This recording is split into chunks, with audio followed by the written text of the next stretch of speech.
Olá, pessoas, tudo bem com vocês? Meu nome é Edmilson, eu sou psicólogo e também sou mestre em ciências do comportamento.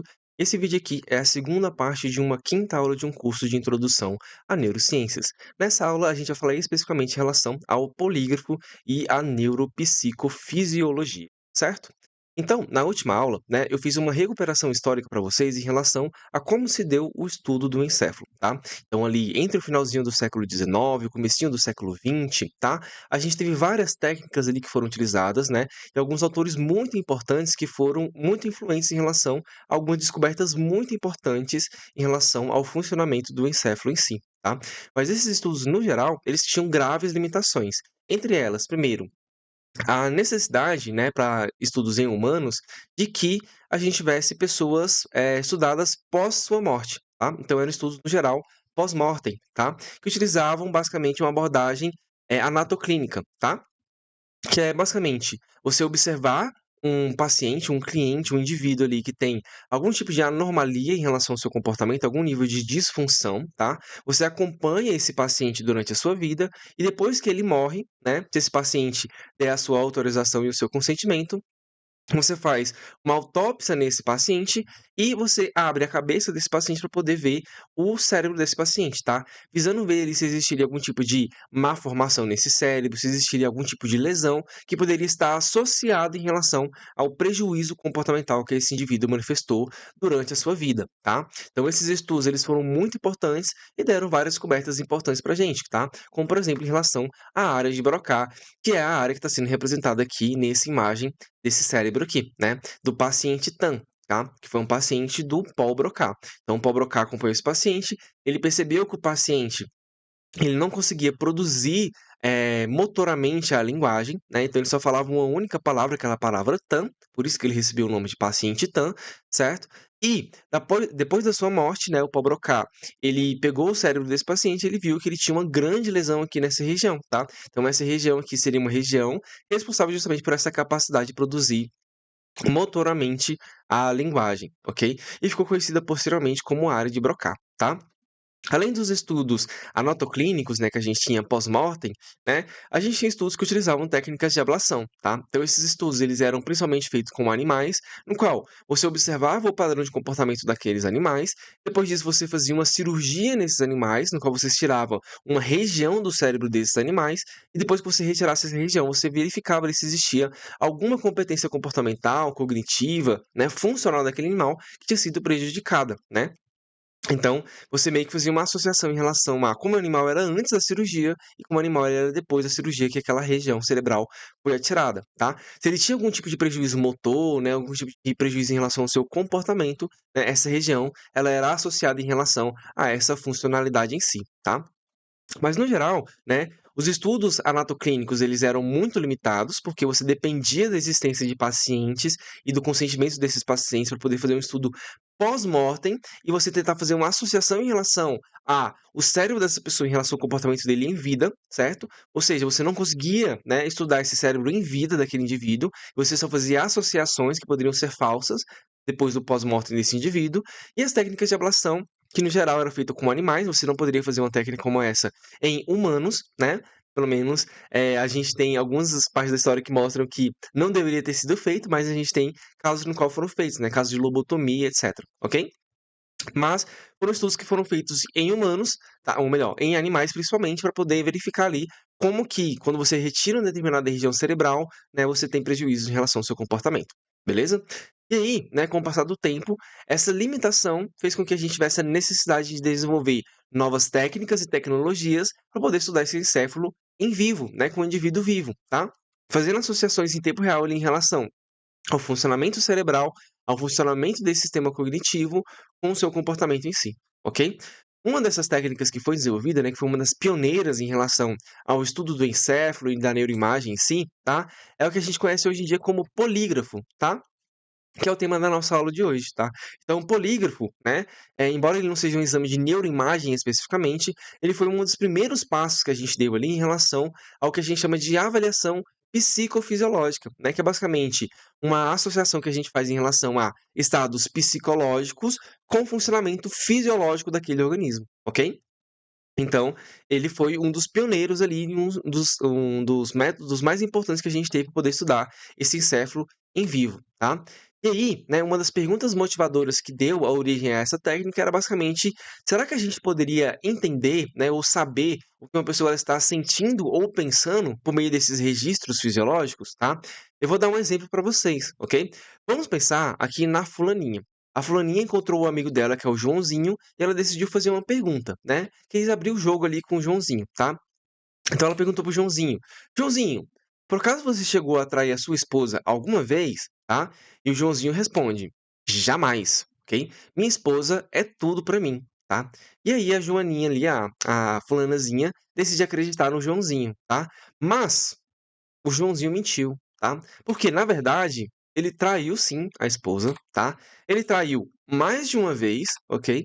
Ele traiu com a melhor amiga dela, e não só isso também, que ele traiu ela durante a lua de mel, tá?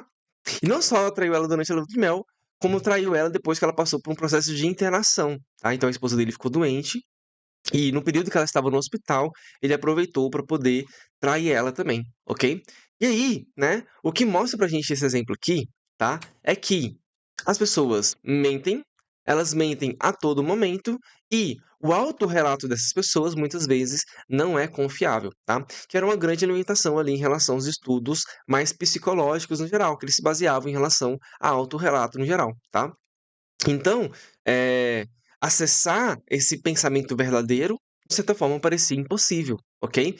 E aí, né, isso basicamente mostrava pra gente que o comportamento privado das pessoas, né, os processos psicológicos, os processos cognitivos privados das pessoas, parece que eles só poderiam ser acessados de fato pela pessoa que emite, tá? Mas aí, os fisiologistas, né, naquela época eles começaram a se perguntar: será mesmo? Né, será que a gente realmente não consegue acessar, né, esses processos mentais por outros caminhos, tá? E aí, os estudos psicofisiológicos, eles começam a surgir, ok? Antes de falar sobre essa evolução dos estudos psicofisiológicos em si, né, eu queria só mostrar um vídeo para vocês, tá? Vou deixar o link desse vídeo na descrição do vídeo, que é desses 2 humoristas aqui, né? Que eles são conhecidos como Ki e Pelé, tá? Eu não sei se o nome dele é Pelé mesmo ou Peli, tá? Não sei pronunciar, mas enfim. O Ki e o Pelé, eles têm um programa humorístico, né, que são sketches humorísticas, né, no qual eles fazem vários vídeos ali muito engraçados, tá? Então, no momento que eu pesquisei, estava na 5ª temporada e no momento que eu pesquisei, então, no momento que eu gravei esse vídeo, ele estava disponível no Prime Video, tá? Não sei se no momento que você estiver assistindo esse vídeo, ele vai estar disponível nessa plataforma, mas é só procurar no YouTube que vocês acham com facilidade, ok? Então, eles são 2 humoristas que eles fazem várias sketches, e eles têm uma sketch em específica que deu origem a um meme que você deve conhecer, tá? Esse meme que está sendo representado nesse GIF aqui, ok? Esse cara super suando aqui, tá? Então, se você não conhece o vídeo original desse meme aqui, eu vou deixar ele aqui na descrição para você poder assistir. Ele tá super relacionado em relação à nossa aula, tá? Então, só para dar um contexto em relação ao vídeo, né? Então, esse personagem aqui, ele é casado com uma mulher, e essa mulher, quando ela vai mexer no computador dela, ela nota uma coisa estranha, que é basicamente que todo o histórico de navegação do navegador dela foi apagado, né? E ela começa a se perguntar, né? E perguntar pra ele, né? Nossa, o que aconteceu com o meu histórico do navegador? Foi apagado. E aí ele começa a ficar muito, muito nervoso até o momento que ele chega nesse extremo aqui, que ele começa super a suar ali com as perguntas que é feita pela esposa, tá? É um vídeo muito engraçado, recomendo que vocês assistam, certo? E aí, né, esse vídeo basicamente, ele mostra pra gente o que acontece quando as pessoas elas sentem medo, tá? Então, quando a gente tem, essa resposta emocional de medo, né, então um medo ele é geralmente associado em relação a uma emoção, embora ele também seja um sentimento, né, você tem padrões do organismo que são manifestos ali em relação a essa resposta emocional, tá. Então, quando a pessoa sente medo, a gente pode ver uma pessoa sendo, sofrendo, né, de tremedeira, né, ela começa a tremer o seu corpo, tá. Ela pode começar a suar muito, tá, então não é só na cabeça, vai suar na palma da mão, né, na sola do pé, tá. Ela pode sofrer de taquicardia, que é basicamente um aumento da frequência cardíaca, né, então ela começa a ficar nervosa, começa a ficar ansiosa, tá. Algumas pessoas podem sofrer fraqueza, né, que é uma sensação bastante específica, né, de algumas pessoas, elas basicamente sentem como se a ponta dos dedos delas estivessem formigando, estivessem sendo enfraquecidas, ok. Ou os pés, os membros inferiores, tá. Algumas pessoas, em casos extremos, elas podem começar a chorar, elas podem começar a lacrimejar também pelos olhos, ok. Essas respostas do nosso organismo em relação a quando a gente sente medo, estão associadas em relação a comportamentos que a gente associa e a gente chama de comportamentos de luta ou fuga, tá? Esses comportamentos, eles estão associados em relação a um dos nossos sistemas, né, do nosso sistema nervoso, que é chamado sistema autônomo, né, no qual a gente tem um sistema simpático, tá? Então esse sistema simpático é um sistema automatizado, né, ele acontece quase sempre sem a consciência do indivíduo, então ele é automatizado, ok? E sem o controle voluntário daquele indivíduo, pelo menos alguma das vezes, ok? Esses comportamentos, né, do sistema psicossomático fazem com que a pessoa ela se prepare ou para poder lutar com o estímulo ameaçador que está provocando esse medo para a pessoa, ou para ela fugir daquele local, ok? Eu já fiz um vídeo falando sobre sistema nervoso, tá? E nesse vídeo eu falei especificamente em relação ao sistema simpático, parasimpático. Então, se você não sabe o que é sistema simpático, eu altamente recomendo que você assista esse vídeo antes de assistir esse vídeo aqui, tá? Esse sistema simpático, basicamente, ele ativa determinados órgãos do nosso corpo, né, que são responsáveis em relação a esses processos, né, de suor, de começar a tremer, de aumento da frequência cardíaca, ou seja, ele está ligado diretamente em relação ao funcionamento do nosso coração, tá? E, né, por meio dessa ativação do sistema simpático, né, você começa a perceber que você tem uma associação direta entre um estado emocional, que é um estado psicológico, com o estado fisiológico do organismo. E você pode começar a associar em relação a esses 2 estados. E aí você começa a ter os estudos em relação a tentar verificar se existem aspectos mentais que podem ser estudados pelo corpo, né, que vai dar origem em relação aos estudos psicofisiológicos, ok? E um desses estudos psicofisiológicos, né, uma das técnicas que foram utilizadas para poder fazer esse estudo psicofisiológico foi a técnica da poligrafia, tá? Que é o tema da nossa aula de hoje, certo? E aí, como que surgiu esse estudo psicofisiológico, tá? Algumas marcos importantes aqui que dão origem em relação a essa técnica, tá? A gente tem um cara chamado de Ângelo Mosso, tá? Que é um cara muito importante dentro das neurociências, ok? E já já você vai saber o porquê. O Ângelo Mosso, ele escreveu 2 livros que foram muito importantes, tá? Um deles chamado de La Paura, né? Eu não sei se é assim que se pronuncia, tá? Que a tradução seria O Medo, tá? E La Fatica, né? Que a tradução seria A Fadiga, ok? Esses 2 livros, né, derivou de uma série de estudos que ele fez para poder entender em relação a padrões fisiológicos do organismo e também emocionais quando a pessoa sente medo e quando ela está fatigada, com os músculos fatigados, tá? E aí, o que ele observou nesses estudos que ele fez, tá, foi basicamente que as alterações no estado emocional daquelas pessoas faziam com que as pessoas tivessem alterações em relação à sua frequência cardíaca e à sua pressão arterial, certo? Então, o estado emocional de uma pessoa era capaz de alterar o seu estado de funcionamento físico daquele organismo, tá? Esses 2 livros, eles foram muito importantes para poder revelar isso, ok? Aqui na parte de baixo tem uma referência de um artigo da Nature sobre o Ângelo Mosso, tá? Que conta um pouquinho em relação às suas contribuições para as neurociências e para a medicina no geral. Altamente recomendo que vocês leiam, porque eu li um artigo bem curtinho, tá?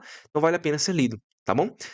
Além disso, né, como que o Ângelo Mosso fez os seus estudos? O Ângelo Mosso era um cara muito engenhoso, tá? Então ele fez vários equipamentos para poder estudar as coisas que ele queria estudar ali, tá? Um desse equipamento era chamado de ergografo, tá? Nomezinho difícil de falar, e nessa aula vai ter um monte de nomezinho difícil de falar, então eu vou pedindo perdão em relação à minha pronúncia para vocês, tá? Esse ergografo era um equipamento que ele media justamente a fadiga muscular, então era basicamente um equipamento no qual ele prendia a mão do sujeito, né, ele prendia os dedos do sujeito, deixava somente um dedo livre, ok? Esse dedo, ele era amarrado a uma corda que ficava presa a um pêndulo, né, que tinha um peso na ponta, tá? E aí ele deixava esse indivíduo por um tempo lá, para ver quanto tempo esse indivíduo conseguia ficar com o dedo lá, né, e quanto tempo depois, né, o indivíduo ainda conseguiria movimentar esse dedo e levantar esse pêndulo, né? Ou seja, ele estava mostrando ali em relação ao processo de fadiga muscular, né, de cansaço muscular das células, ok? Não só isso também, como ele inventou um outro equipamento que ele é muito importante, né, ele vai derivar vários outros instrumentos que a gente vai trabalhar nessa aula, né, que vão dar origem em relação aos instrumentos que são capazes de medir a pressão arterial das pessoas, tá? E talvez até a pressão cardíaca da pessoa, tá? A movimentação cardíaca da pessoa. Esse equipamento é chamado de pletismografo, tá? Outro nomezinho bonito de ser falado, ok? E como que funcionava esse equipamento, tá? Basicamente, ele tinha um cilindro, né, no qual o indivíduo colocava o seu membro. Esse cilindro, ele era pressurizado, né, então ele colocava determinada pressão naquele cilindro, né, e esse cilindro estava ligado a toda uma circuitaria aqui, né, que estava ligada a um outro cilindro, que por sua vez estava ligado a um conjunto de cordas e rodanas que eram altamente sensíveis à alteração de pressão dentro dessa circuitaria de cilindros, ok? Então, o que ele conseguia medir, né, quando uma pessoa colocava o seu membro aqui, era basicamente oscilações na frequência cardíaca dessas pessoas, tá? É basicamente um dos primeiros equipamentos que a gente tem aqui para poder medir pressão cardíaca, ok? Pressão arterial no geral, tá? Então, quando a pessoa deixava o seu braço lá e o braço ficava completamente imóvel, as alterações de pressão dentro desse cilindro faziam com que a gente tinha as linhas que se movimentavam, tá? Essas linhas eles estavam ligadas a uma agulha, né, que era basicamente como se fosse uma ponta de um lápis, e essa agulha ela estava ligada à ponta de um papel, ou melhor, um papel em si, uma superfície, né, no qual ela registrava as alterações da movimentação dessa pressão, tá? Então era literalmente um equipamento muito engenhoso aqui para a gente poder medir a pressão cardíaca ou vascular dessas pessoas, tá. O ponto importante aqui do Ângelo Moço, né, que não era só uma medição física, né, ele sempre fazia uma associação em relação a como que o estado emocional daquelas pessoas variavam essas medições físicas do organismo, ok. E ele começou a encontrar resultados muito interessantes. A depender se a pessoa estava nervosa, ansiosa, feliz, triste ou não, né, você tinha modificações em relação a essas pressões aqui em relação ao plexismógrafo, ok? Essa palavra bonita aqui, tá? E que você começou já a dar os primeiros passos aqui em relação a justamente esse estudo psicofisiológico, né? Ou seja, estados emocionais, estados mentais que alteravam o funcionamento fisiológico dos indivíduos, certo? O Ângelo Moço, ele também teve uma outra contribuição muito importante agora para as neurociências, tá? No qual ele utilizou o pleximógrafo, ou melhor, uma versão desse pleximógrafo, para poder observar variações da pressão sanguínea, não mais nos membros, né, inferiores da pessoa, mas e sim no cérebro dessas pessoas, ok? Então, ele fez basicamente o mesmo processo aqui do pleximógrafo anterior, mas ele colocava no cérebro dessas pessoas, tá? Esse equipamento, por mais engenhoso que ele fosse, ele era bastante limitado, porque ele só conseguia perceber, né, detectar essa mudança de pressão sanguínea no cérebro por meio de pessoas que tinham passado por uma neurocirurgia, né, que era basicamente uma cirurgia no qual a pessoa, né, ela tinha abrido uma determinada região do crânio da cabeça dessa pessoa e, né, ficou meio que um buraco ali na cabeça daquela pessoa, no qual ele conseguia meio que acessar diretamente o cérebro daquela pessoa, né, por meio da pele ali, tá. Então, né, ele colocava meio que como se fosse um eletrodo, eu tô chamando de eletrodo aqui, mas é como se fosse uma superfície que fosse sensível a essa variação de pressão, tá, na cabeça dessa pessoa, nessa região onde ela tinha tirado ali o crânio dessa pessoa, tá? E esse pleximógrafo, ele registrava as variações de pressão nesse cérebro dessa pessoa, tá? Qual foi o pulo do gato aqui do Ângelo Moço, né? Que ele começou a perceber que essa mudança em relação à pressão sanguínea na cabeça, ela mudava de acordo com o esforço mental que essa pessoa fazia, tá? Então ele começou a pegar alguns pacientes e fazer com que esses pacientes, eles literalmente fizesse tarefas cognitivas complexas ali, né, como por exemplo, resolver uma conta matemática, tá. E ele começou a perceber que quanto mais complexa a tarefa era dada por participante, né, mais alterações em relação a essa pressão sanguínea no cérebro acontecia, tá. E esse aqui, gente, literalmente, é um dos primeiros mecanismos de neuroimagem que a gente tem, digamos assim, que foi inventado, né. Então por meio dessa mudança em relação à pleximografia, tá.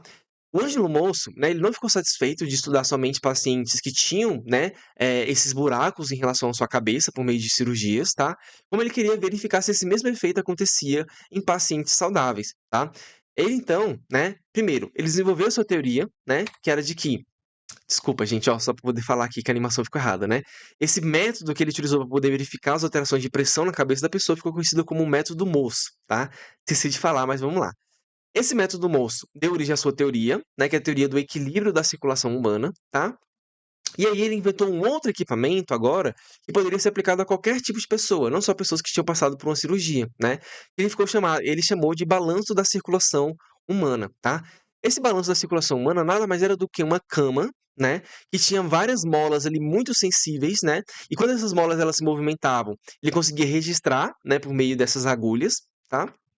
No qual essas pessoas elas ficavam deitadas, completamente imóveis em cima dessa cama, né, e ele basicamente, né, verificava que quando a pessoa ela estava fazendo alguma atividade mental complexa, né, o sangue ele se concentrava mais na cabeça da pessoa do que nos pés. E aí essa cama, né, ela literalmente ela meio que balançava para a região da cabeça, né, ela começava a se movimentar mais na cabeça, onde que era a região começava a ficar um pouquinho mais pesada, tá. E aí ele começou a ver que sim, né, o estado mental, o funcionamento psicológico dos indivíduos faz com que a gente tenha alterações em relação à pressão sanguínea, né, isso faz basicamente com que o sangue ele comece a circular mais na cabeça daquela pessoa, tá. E aí, ele começou a verificar isso não só em pacientes lesionados, né, pacientes que tinham sofrido algum tipo de cirurgia, mas pacientes saudáveis também, ok? E esse aqui, gente, é literalmente as primeiras técnicas de neuroimagem que a gente teve, né? E essas contribuições do Ângelo Mosso, né, foram muito importantes, tanto que ele ficou conhecido por alguns autores como o pai da neuroimagem, tá? Esse tipo de estudo ele foi tão promissor, né, que a gente vai ver nas próximas aulas, né, quando a gente for falar especificamente em relação à neuroimagem em si, mas todas as nossas técnicas de neuroimagem que a gente tem hoje em dia, né, meio que se baseiam em relação a esse princípio de mudança da pressão sanguínea no cérebro, tá? Então, a ressonância magnética funcional, né, a tomografia por emissão de pósitrons, né, elas basicamente elas detectam variações, né, em relação a essa pressão sanguínea, tá? Ou melhor, mais a ressonância magnética, a tomografia nem tanto, tá? Mas enfim, a base em relação a essa detecção dessa imagem cerebral estava aqui sendo proposta pelo moço há mais de 100 anos atrás, ok? O cara era realmente um cara muito importante, certo? Então, novamente, recomendo que vocês leiam o artigo que está aqui nas referências do slide, perfeito? E aí, tá? O Ângelo Moço ele fez essas contribuições, mostrou de forma muito sistemática que estados emocionais, né, estavam associados em relação a processos fisiológicos, tá? Ele fez estudos muito importantes em relação ao medo, né, sobre como que um estado de medo, né, que naquela época também estava associado em relação a estados de ansiedade ou de estresse, né, mudava esses padrões fisiológicos por meio de seus equipamentos, ok? E outros autores posteriormente começaram a demonstrar, ou melhor, seguir essa linha de pesquisa, tá? Um desses autores é o Cesare Lombroso, tá?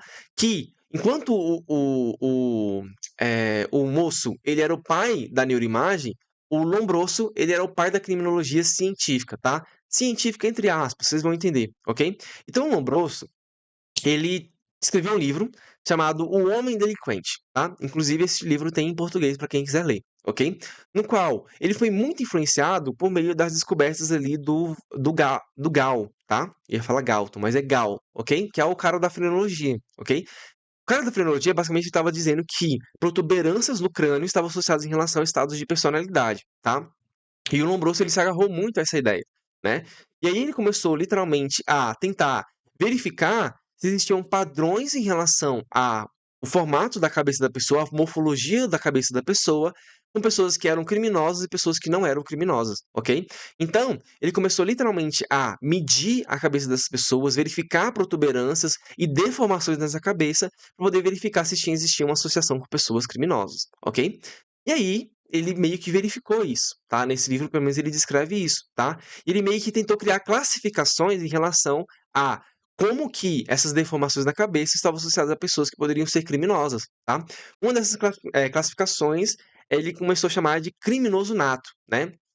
Que ele também faz uma associação em relação ao que ele chama de atavismo, né? Esse atavismo era literalmente como se fosse uma base biológica, no qual essa pessoa ela passou por uma regressão evolutiva, né? Então essa pessoa ela se tornava mais violenta, menos inteligente ou coisas do tipo, tá? E essas pessoas elas teriam uma predisposição maior com a base biológica a serem criminosas, tá? E ele chamava essas pessoas de criminosa nato, tá? E aí, por isso que eu usei aspas, né? Por isso que eu falei que era uma criminologia científica, né? Porque de científico aqui não tinha nada, né? E aí, o Lombroso, né, junto com o Francis Galton, né, foi um cara que meio que contribuiu, e aqui eu não sei dizer se foi intencional ou não, para um racismo científico, no qual ele pegou muitas pessoas, né, que eram pessoas marginalizadas, né, pessoas negras, pessoas ali indígenas, digamos assim, tá? E associou a questão física dessas pessoas em relação a se essas pessoas elas seriam criminosas ou não, ok? O que foi uma coisa muito absurda, né? Hoje em dia a gente sabe disso, mas na época até que ele teve bastante aceitação, tá? Mas por que que eu tô falando do Lombroso em relação a essa medição do crânio, tá? Porque o Lombroso ele também se baseou nos estudos do moço para poder ver se será que a gente consegue detectar se uma pessoa ela tá mentindo ou não, né? E como ele era um criminologista, né? Ele começou a utilizar muito esse tipo de estudo fisiológico no campo forense, né, no campo da investigação policial e criminal, tá? Então, ele pegou um desses equipamentos, né, que derivou ali dos estudos do moço, tá?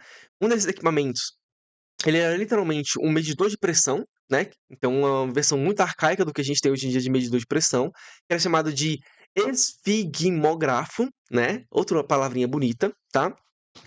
Que era basicamente um aparelho que era colocado no pulso do indivíduo. esse aparelho, ele tinha uma superfície que ficava literalmente ali na região do pulso dessa pessoa, e conseguia detectar variações em relação à pressão sanguínea, né, do batimento cardíaco, tá? E essa superfície era ligada a uma linha não, né, desculpa, a uma caneta, né, um lápis, digamos assim, que ficava ligado a um papel, né. E esse papel era registrado literalmente em relação às variações em relação aos batimentos cardíacos daquela pessoa, né, ou à pressão sanguínea no geral, tá? E aí, ele começou a utilizar isso como uma forma de verificar se a pessoa estiver mentindo, será que a gente vai ter alterações em relação a esses padrões de ativação aqui, né, ou melhor, o padrão, né, da circulação sanguínea, né, com base nos estudos do moço, né, ele começou a verificar que sim, tá? Que se a pessoa estava nervosa, se a pessoa estava mentindo, né, o coração dela começava a bater mais rápido, e você tinha alterações aqui em relação ao registro, né, desses batimentos cardíacos, dessa pressão arterial, tá? Qual era a base disso aqui, tá? Essa base ela não estava muito bem desenvolvida na época, mas a ideia era o seguinte: se uma pessoa ela está estressada, né? Ou melhor, se uma pessoa ela está mentindo, ela vai passar por um estado de estresse cognitivo, tá? Que basicamente vai fazer com que a gente tenha uma ativação do nosso sistema nervoso, né, no caso aqui o sistema nervoso simpático, que vai mudar os padrões de pressão arterial dessa pessoa, né. O processo que baseava isso aqui, né, era basicamente um processo de vasoconstrição, no qual a gente tinha sangue saindo de determinadas regiões do corpo, no caso aqui os membros inferiores, braços e pernas, e indo para outras regiões do corpo, ok? Como os músculos ou até mesmo a cabeça, como o moço mostrou, ok? E aí, né, a pessoa que estava nervosa, ela tinha uma diminuição da corrente sanguínea aqui na região do pulso, porque esse sangue ele ia para os músculos do braço, ou para os músculos da perna, ou para a cabeça da pessoa. Justamente porque estava ativando ali o sistema simpático, que era esse sistema de luta ou fuga, né? Porque essa pessoa ela estava em um alto nível de estresse ou nessa carga emocional de medo, ok? E aí, né, vocês começam a perceber aqui, tá, que esse estudo do Lombroso, né, e essa verificação em relação à detecção de mentira, é uma dos precursores, digamos assim, né, uma das bases que foi para a gente poder criar o polígrafo moderno, né, essa base desse detector de mentiras, a partir dessas medidas psicofisiológicas, perfeito? E aí, depois do Lombroso, a gente teve um outro cara, tá, que foi o Vittorio Benussi, tá? O Benussi, ele não estava diretamente ligado ao contexto forense, ao contexto criminal, tá? Ele estava atuando muito mais no contexto clínico e investigativo, tá? Ele foi um cara que teve uma contribuição muito importante porque a gente chama de psicanálise experimental. Essa psicanálise experimental era basicamente pesquisas que eram feitas do ponto de vista experimental e fisiológico para poder testar alguns conceitos psicanalíticos, tá? E como ele era um psicanalista também, né, ele estava muito intrigado com a ideia sobre a hipnose, né. Então a hipnose que era utilizada naquela época, né, ela começou a ser muito questionada do ponto de vista científico, por quê? Será que essas pessoas que estão sendo hipnotizadas e os relatos que elas estão dando quando elas estão sendo hipnotizadas, eles realmente são verdadeiros ou falsos, né? Será que as pessoas simplesmente estão fingindo ou mentindo, né? Então, o Benussi, né, com base nesses estudos psicofisiológicos em relação à mentira, ao medo em si, né, ele decidiu demonstrar experimentalmente que não, essas pessoas elas não estavam mentindo, tá? Então, ele criou, né, não ele criou exatamente o equipamento, tá? Mas ele utilizou nas suas pesquisas um equipamento chamado de pneumografia, tá? Que era um equipamento que era colocado no peito dessas pessoas, né, no tórax dessa pessoa, que era um equipamento elástico, que era também ligado a várias linhas aqui, digamos assim, e também estava ligado a uma caneta, que quando a pessoa ela sofria muitas alterações em relação à sua arritmia cardíaca, né, ou melhor, à sua pressão respiratória, a sua oscilação respiratória, né, isso era registrado aqui nesse gráfico, né, nesse papel, tá? Então se a pessoa ela tivesse uma alteração em relação à forma como ela respirava, esse papel ele meio que conseguia captar essas pequenas alterações, ok?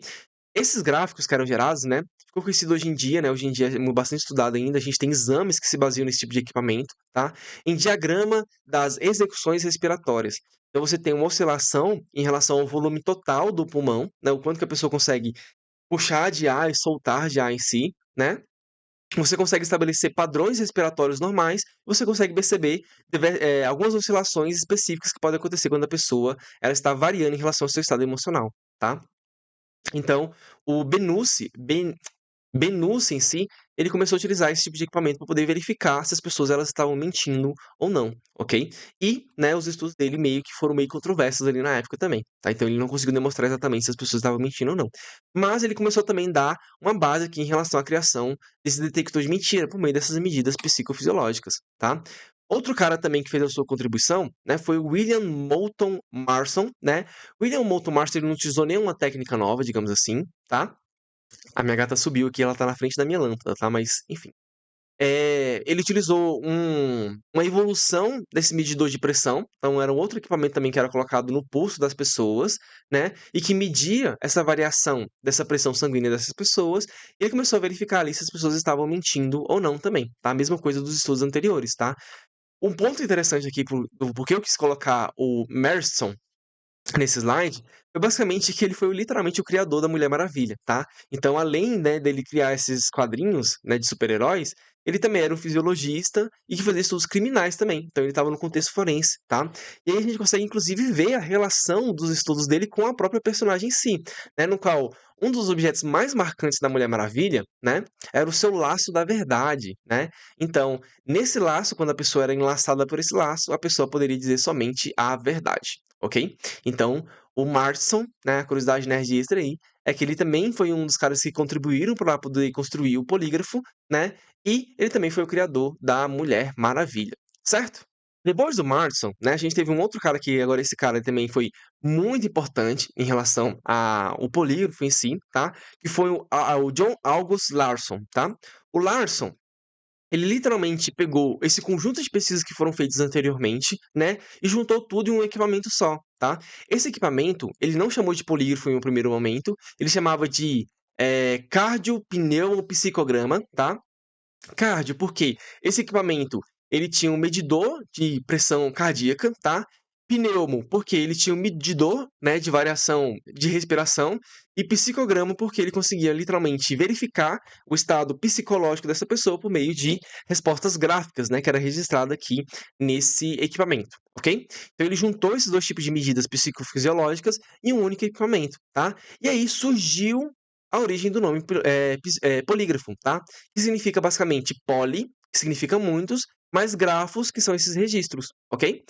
No caso, né, a proposta inicial do Larson foi um equipamento que tinha dois canais de medição, tá? Um para poder medir essa pressão arterial e do pulso, né? E a respiração daquela pessoa, ok? Isso era registrado e era verificado ali em relação a esse estado emocional das pessoas, tá? O Larson, né? Ele literalmente ele abriu uma porta ali que foi muito polêmica, que foi ele entrou de cabeça em relação a o estudo do polígrafo em si, aplicado no contexto forense, ok? Então, a partir do Larson, né, e da criação desse equipamento, várias escolas de polígrafos foram criados, né, com técnicas específicas em relação à utilização desse equipamento para poder verificar se as pessoas estavam falando a verdade ou não, ok?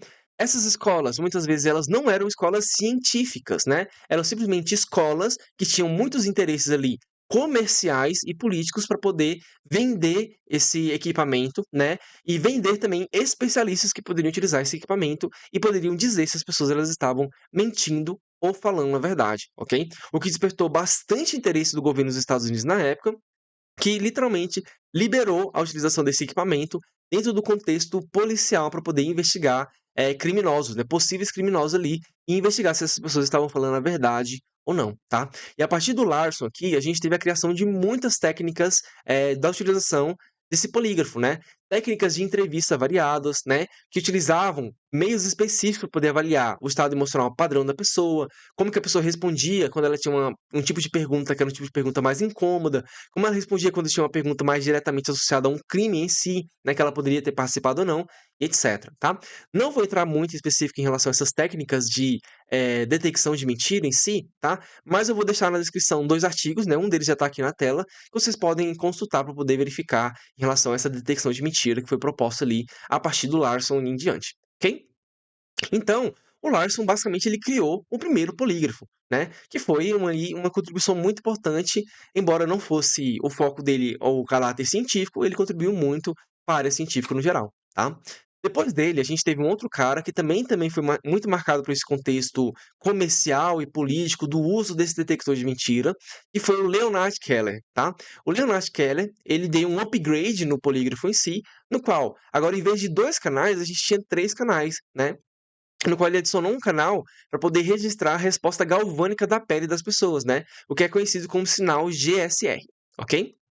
Então, Inclusive, né, desses 3 canais aqui, né, hoje em dia que a gente tem evidência, né, a resposta galvânica, ela é a mais utilizada, digamos assim, e a mais confiável, né, por meio dos estudos científicos, tá? A pressão arterial e a respiração, eles apresentam evidências muito fracas em relação à medição do estado emocional das pessoas, tá? Nem tô falando aqui em relação à medição de mentira em si, mas eu volto a falar sobre isso agorinha, ok?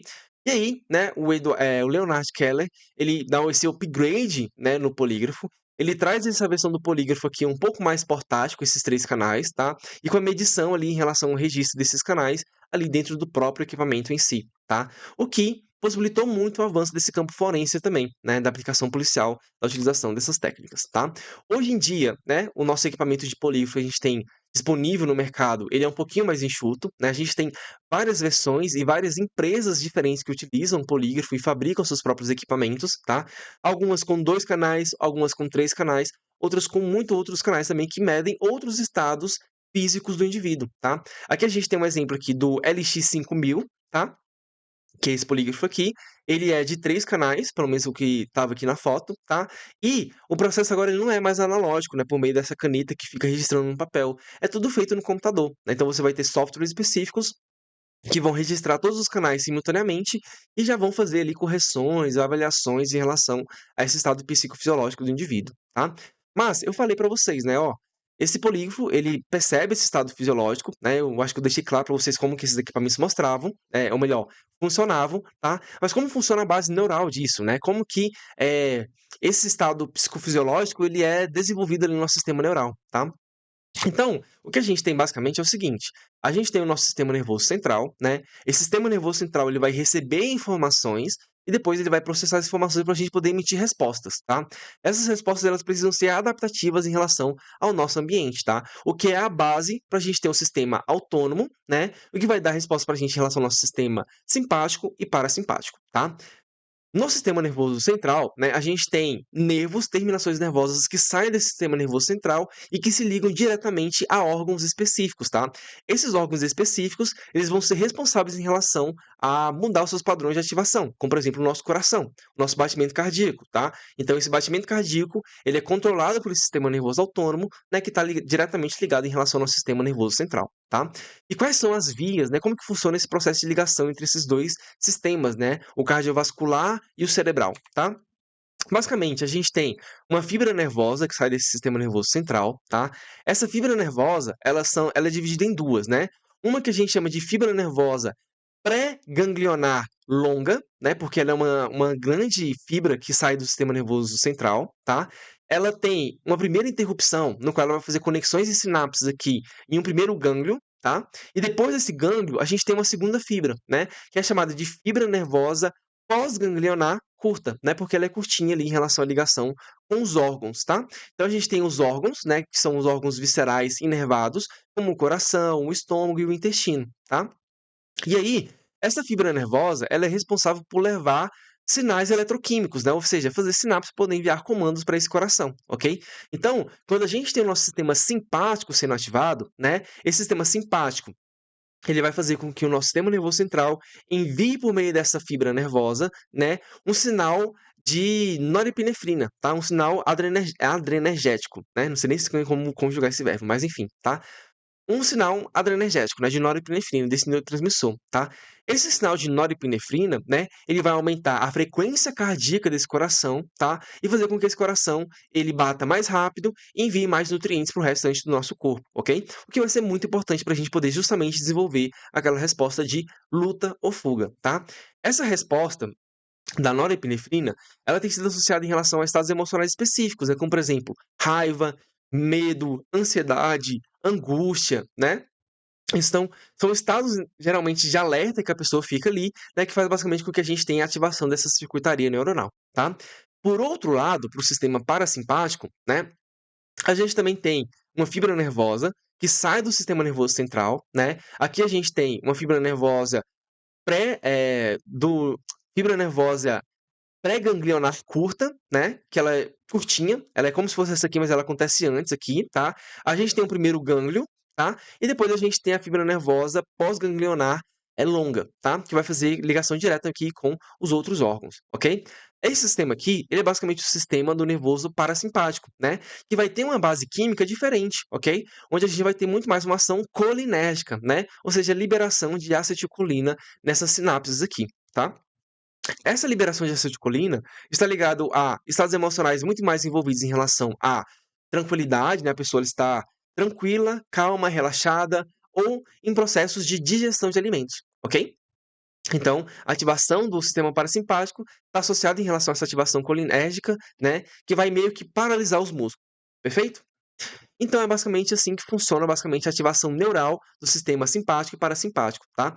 Lembrando que eu coloquei aqui o exemplo do coração, né? Mas no caso do simpático é que ele também aumenta a nossa frequência respiratória, né? Ou seja, ele altera em relação à nossa frequência respiratória, porque se o nosso coração ele está batendo mais rápido, né?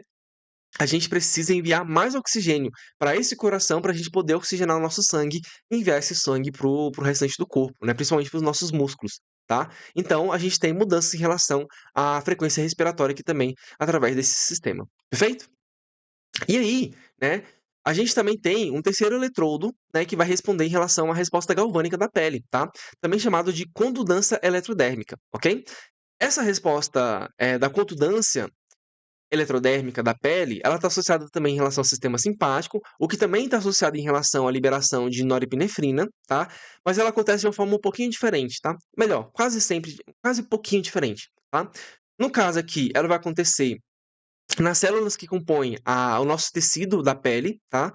No caso, a gente vai ter algumas glândulas, né, que é chamado de glândulas sudoríparas, que fica abaixo da nossa epiderme aqui, que são glândulas, né, que respondem em relação a calor, né, e também respostas de alta frequência cardíaca, né. Então se você tem uma resposta do sistema simpático, né, você aumenta a frequência cardíaca, você aumenta o processo de respiração, e o nosso corpo entende que você está em um processo de alta ativação desse corpo e você precisa resfriar esse corpo, né.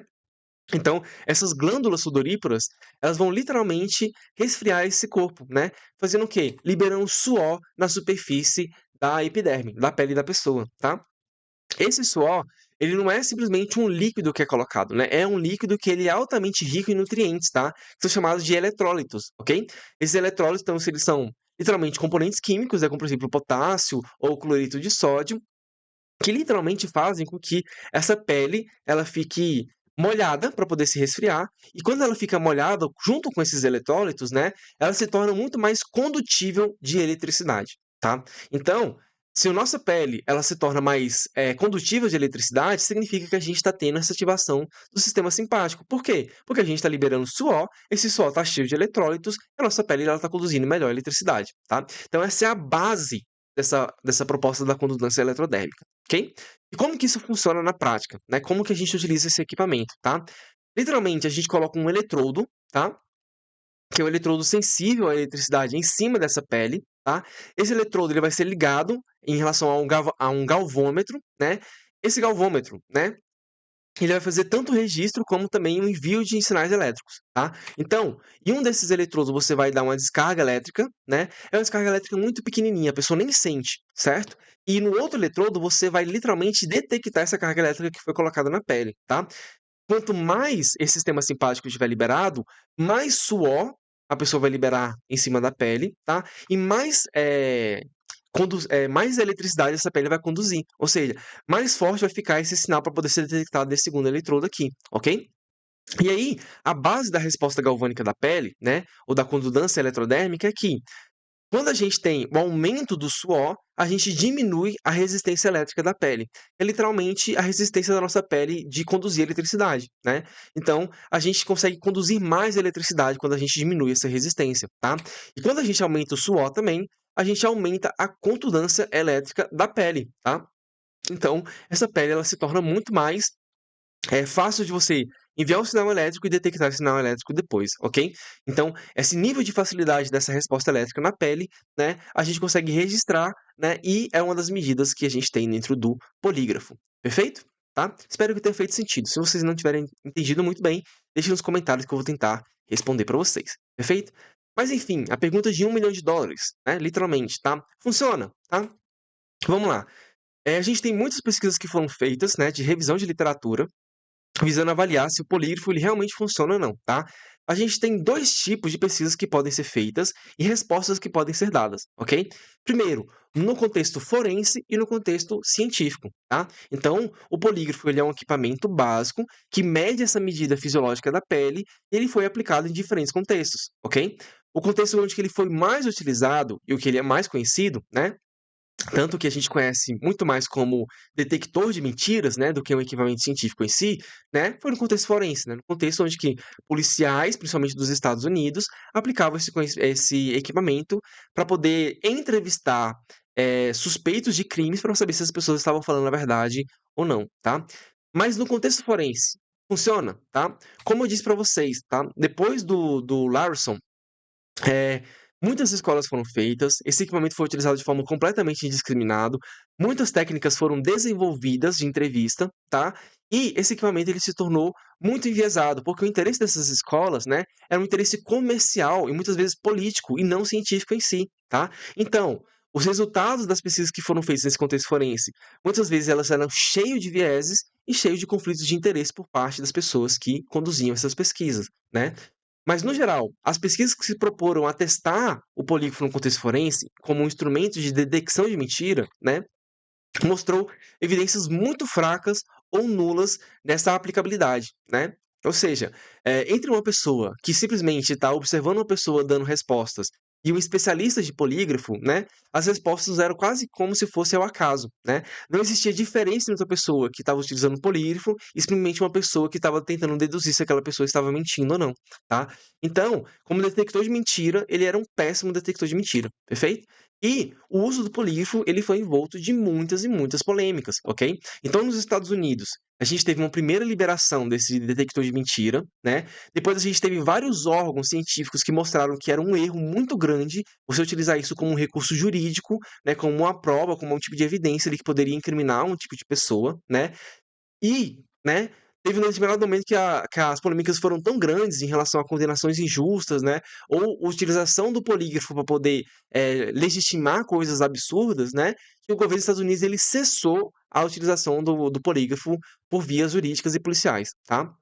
Para vocês terem ideia em relação a como que esse contexto forense ele foi, meio que deturpado, né, você tem, eh pessoas que trabalham com ufologia, né, que é uma pseudociência, que falam que foram abduzidas, que elas falam que elas foram abduzidas e a prova de que elas foram abduzidas foi porque elas fizeram um polígrafo e mostraram que elas estavam falando a verdade, né.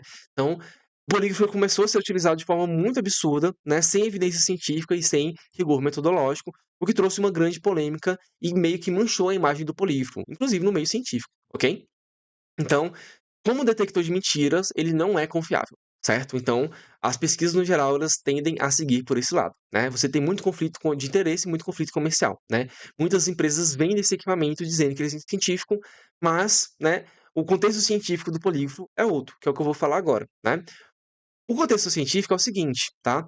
O polígrafo, né, como eu expliquei para vocês, ele tem como objetivo medir variações em relação à ativação fisiológica do indivíduo, né? Então, a pressão arterial, né, a respiração, o padrão de respiração, a condutância da pele, de fato está ligado em relação ao sistema simpático, né, e demonstram ativações específicas para os estados emocionais.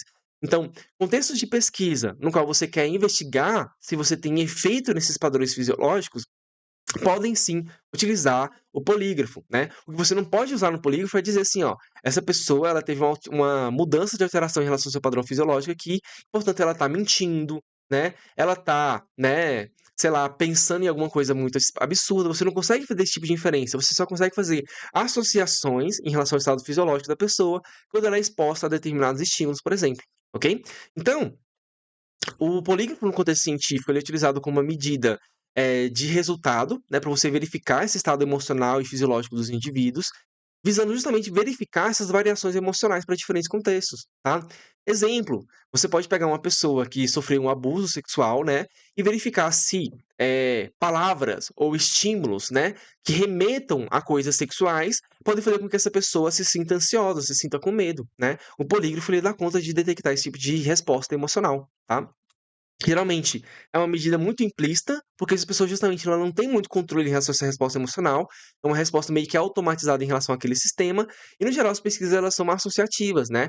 Ela não está estabelecendo uma relação de causa e efeito, tá. Então, a pessoa viu uma imagem, por exemplo, de uma pessoa de um homem, né, um homem sem roupa, tá.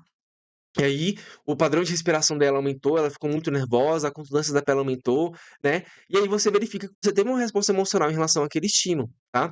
Você não pode fazer uma inferência de que, tipo, ela teve essa reação emocional porque ela sofreu um abuso, ou ela teve uma reação emocional porque ela se sentiu excitada, né.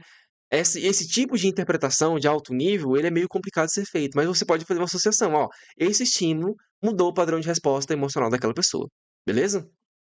E aí, essas medidas, né, são utilizadas como medidas complementares em vários contextos de pesquisa, né.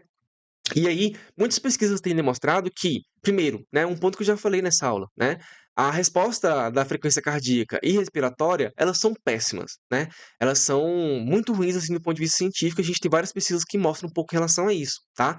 Mas a contundância da pele, ela é uma das medidas que tem maior validade, maior confiabilidade em relação a essas respostas emocionais. E não só isso também, como eles estão propondo a ampliação em relação aos canais que detectam essas medidas fisiológicas, tá. Um desses canais que poderiam ser utilizados é um quarto canal, que seria o P300.